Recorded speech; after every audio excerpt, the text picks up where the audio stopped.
자, 이번에 말이죠. 너무나 유명한 글로벌 스타가 동생 때문에 충격적인 이것을 시도한 사연입니다. 남다른 호정메이트 7위, 내 심장을 가져가.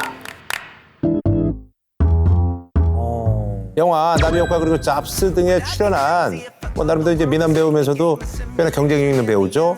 애스틴 커처가 사실 조준호 조준현 형제와 아주 특별한 공통점이 있다고 합니다. 잘생겼나요? 눈밑 지방 재배 치료했나요? 시술충인가요? 자, 이제 그만하고 이제 정답을 좀 유추해 보세요. 자, 설마 쌍둥이? 아 정말요? 오, 쌍둥이. 근데 왜 같이 배우를 안 하고? 저렇게 잘생긴 사람이 또 있다고요? 오, 또 있대. 나 깜짝 놀랐어. 예. 자, 이제부터 말이죠. 그 스토리가 이제 밝혀지는데요. 자, 애스틴 커처의 동생 이름이 이제 마이클 커처입니다. 근데 여기처럼 일란성은 아니고 이란성. 자, 근데 말이죠. 이 쌍둥이 형제가 13살 되던 1991년 아주 충격적인 일이 벌어지는데요. 애스틴 커처가 다른 사람도 아닌 동생 때문에 자살을 시도. 아 왜요? 정말? 왜? 당시 말이죠. 에스틴이 말이죠. 발코니에서 떨어지기 직전에 아버지가 발견해가지고 가까스로 그 위험한 상황을 벗어날 수가 있었는데 에스틴은 도대체 왜 이런 엄청난 일을 저질렀을까? 자, 그 이유를 알려면 1978년 두 형제가 태어났던 당시로 이제 돌아가야 되는데 미국 말이죠. 아이오와주에서 말이죠. 이란성 쌍둥이로 태어난 에스틴과 마이클. 에스틴은 말이죠. 야, 4.9kg야. 완전 우량하다. 어마어마하네요. 어마어마하네. 근데 에스틴보다 말이죠. 5분 늦게 나온 마이클이요. 에스틴의 절반도 안 되는 1.8. 에스틴이 다 먹었구나. 그러니까 1.8이면 진짜 너무 작게 태어난 거죠. 예. 그런데 유치원 입학하기 전에 뇌성마비 진단을 받게 됩니다. 공교롭게도 또 이제 청력하고 시력도 좋지 않았다고 합니다. 그래서 성장이 또래 애들에 비해서 좀 느렸다고 하네요. 자, 그러다가 말이죠. 형제가 이제 13살이 되었을 때 마이클이 갑작스러운 심부전으로 이제 쓰러지고요. 48시간 안에 이제 심장 이식을 받지 않으면 죽을 수도 있다라는 의료진의 얘기에 어린 에스틴이 동생을 너무 사랑하고 내가 뭐 할 수 있는 일이 없을까 고민하다가 한 가지 결심을 하게 되는데 바로 내가 죽어서 내 심장을 동생한테 줘야 되겠다. 그래서 사실은 자살하려고 이제 발코니에 올라갔던 거예요. 근데 말이죠. 천만다행으로 심장 이식자가 나타났고 그래서 마이클은 목숨을 구할 수 있었습니다. 진짜 다행이네요. 조 형제는 어릴 적에 생명에 뭐 지장을 뭐 받을 뻔한 그런 뭐 위험한 고비 넘긴 적이 있나요? 조준호 씨 때문에 제가 생명을 진짜로? 제가 생명을 진짜로? 왜? 이 적은 모르는 것 같은데? 뭐요? 그런 좋은 일을 해놓고 기억을 못 하시고 뭔데? 제가 차에 치일 뻔했는데 본인이 저를 땡기고 먼저 가가지고 대신 차에 치였어요. 누가? 조준호 씨가. 진짜로? 근데 왜 본인은 몰라? 저는 그냥 버스 뒷자리에 타고 싶었어요. 빨리 건너와서.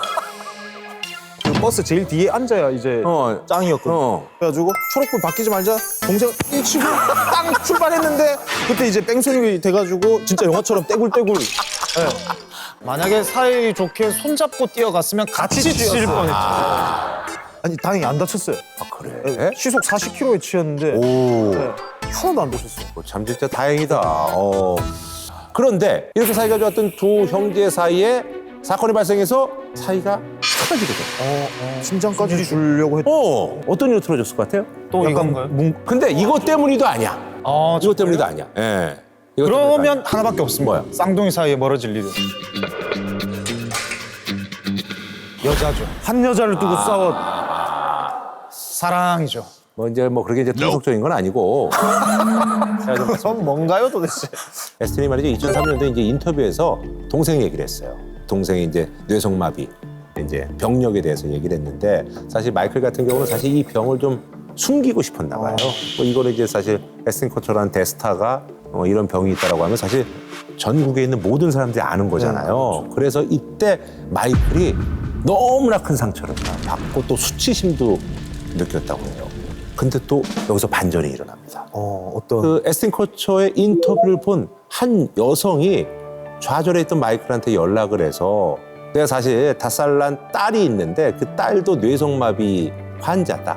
그런데 이렇게 이제 전국적으로 이제 뇌성마비 환자들이 많은데 이분들을 위해서 연설을 해달라고 이제 부탁을 한 거예요. 그러니까 처음에 말이죠. 뭐 사실 망설였던 마이클이 그녀가 준 그 벨라의 사진을 보고 마음을 돌리고 결국은 세상에 자신을 공개하면서 연설을 하기로 결심을 합니다.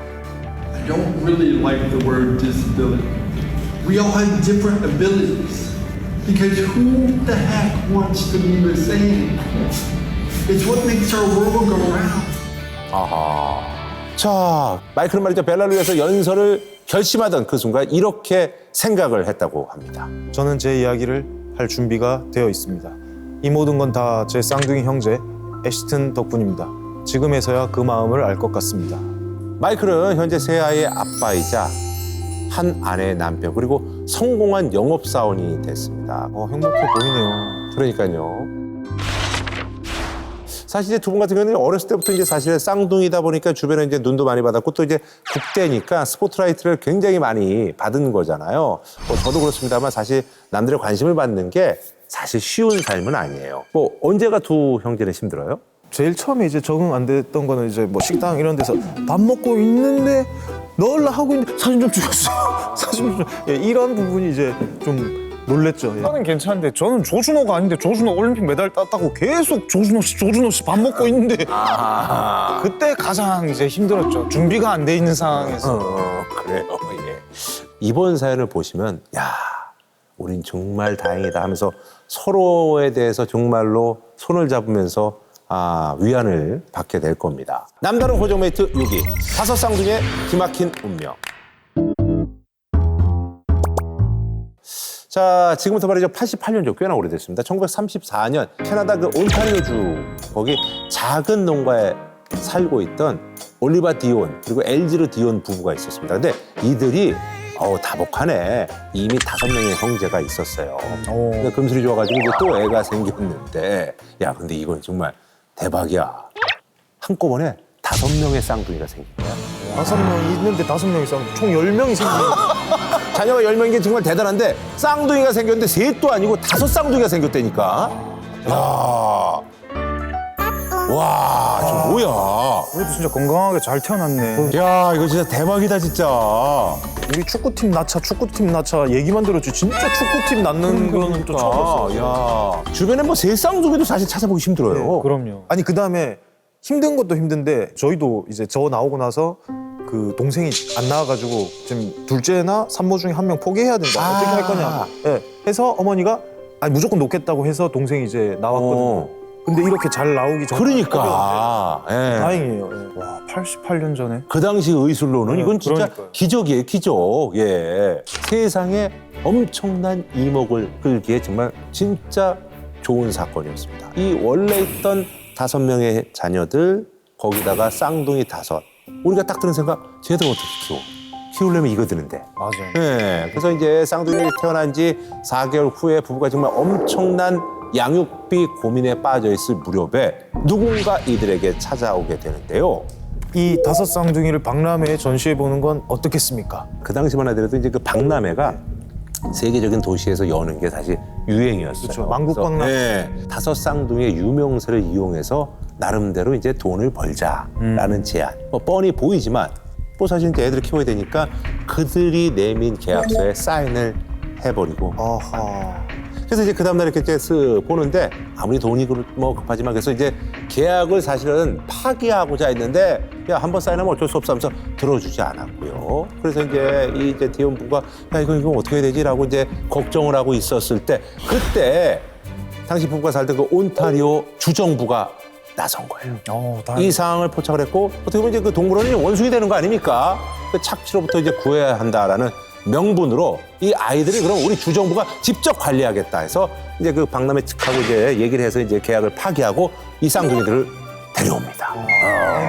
다행인 거죠. 그러니까 주정부가 나서니까 그래도 좀 안심이 되잖아요. 네. 주정부는 말이죠. 5 쌍둥이 법까지 제정을 해가지고 이 아이들을 보호하는데 이 아이들이 말이죠. 성인이 될 때까지 전문가한테 양육, 건강관리 모든 권한과 책임을 맡겨서 관리하도록 하겠다. 퀸트랜드라는 복합시설까지 지으면서 이 5 쌍둥이들을 보호하기 위해서 아낌없이 노력을 퍼붓는데 저희가 태어났는데 저기 이렇게 해서 이제 만들었구나. 그 저기 보살피는 뭐 직원들도 있고 놀이터도 저렇게 해서 직원들 숙소까지 만들어주고. 거의 뭐 테마파크 같은데요? 야 혹시 이걸 더 또 자기네가 해야겠다 생각으로 그러니까 사업적으로 이용하나요? 우리가 여기 저 관공서 혹은 뭐 주정부 이렇게 믿었는데 근데 이게 아니었어. 이 퀸트랜드에 관광객들이 오니까 이 아이들이 말이죠 우레에 갇힌 동물 취급을 받기 시작하는 겁니다. 쌍둥이 관람 시간 안내. 저렇게 좀 심하다 이거. 저 봐. 근데 이거를 이렇게 일과처럼 저렇게 하니까 영혼이 없네요. 그러니까 야 애들이 점점 크네. 야 이거 뭐야. 심지어 말이죠 어쨌든 간에 이제 쟤들이 크면서 한 뭐 이제 6, 7살 되고 그러면 이제 말 안 듣기 시작하고 막 이럴 거 아니에요. 그러니까 그때부터 얘들을 일거수일투족 감시를 하고 그리고 또 끊임없이 얘들을 시험하고 또 얘들 갖고 또 연구도 하고 이러면서 이러한 생활을 무려 9년을 하게 돼요.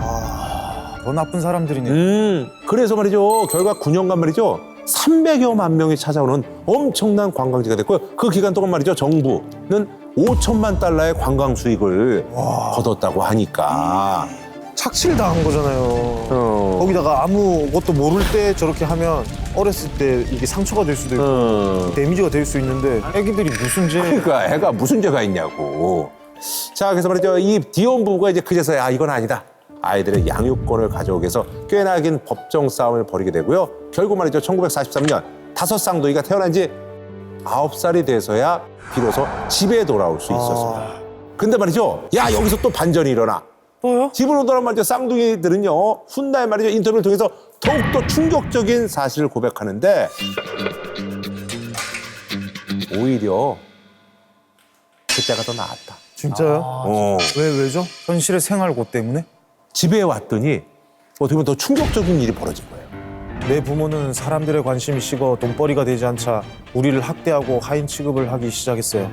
게다가 참을 수 없을 만큼 끔찍했던 건 아버지의 성추행까지 겪어야 했던 거였습니다. 와, 아버지가 그러니까 부모들이 아우 쟤들 저렇게 해서 저 안 돼. 내가 저 구출해내야지. 그러면서 내가 그냥 사랑으로 키우지가 아니라 아니 저 돈벌이를 우리가 해야 되는데 왜 쟤들이 하고 있어? 이렇게 된 거예요. 그래서 얘들 데리고 와서 하려고 그랬더니 워낙 이제 9년 동안 많은 사람들이 이제 다녀가고 그러니까 사실 관심도 식고 그러니까 아버지가 이제 돈벌이가 안 되니까 이것들 반만 축내내부터 해가지고 얼마나 진짜 학대를 했는지 오죽하면 그때가 낫다고 그렇게 얘기하죠. 오늘 완전 눈이 먼 거죠.